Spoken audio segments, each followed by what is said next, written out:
Moving on though to the gentleman that was drafted second by the New York Jets, Zach Wilson. Zach Wilson, obviously, we all know the shaky start that he had.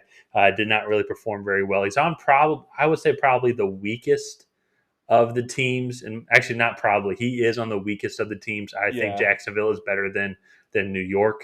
Both teams are on the up and up. But that being said, though, he has dropped a little bit in my rankings. I have him third in my rankings. I think there is just that transition period. Uh, he is. I think he's got a worse completion percentage than Yeah. Zach Wilson. I think he's about 55%. He has about 300 fewer passing yards. And he has a 4-9 touchdown interception ratio. Hmm. Especially with, I think he had 4 interceptions against New England. That was week 2. Um, Hmm.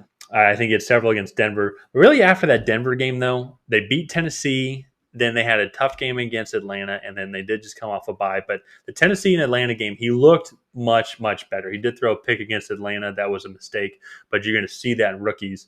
I think it's just still, I think just being patient, making those Yeah. boring plays that are not fun, but are, I mean, that's why Tom Brady's the GOAT. You see, like he hits the check down guy all the time because if guys Yeah. aren't open in 2 seconds, he gets rid of it.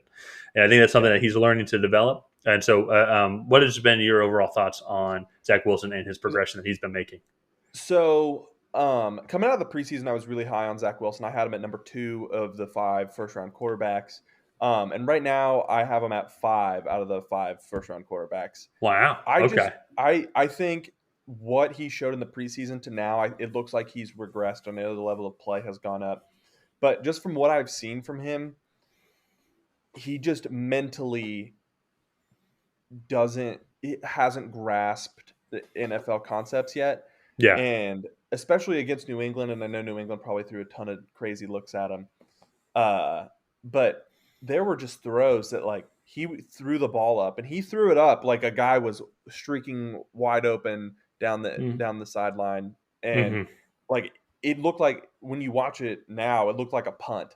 And he just Mm-hmm. threw it right to a New England safety. And there's just for me too many of those plays. I know he's played one less game, but he's uh 360 yards behind Mac Jones, 350 yards behind Trevor Lawrence. Um, just am not quite seeing the development that I wanted to out of him.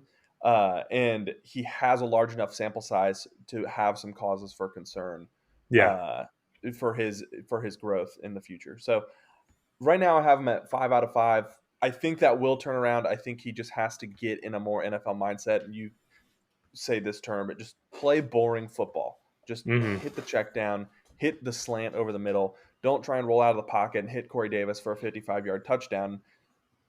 That works one time a game, maybe. Yeah.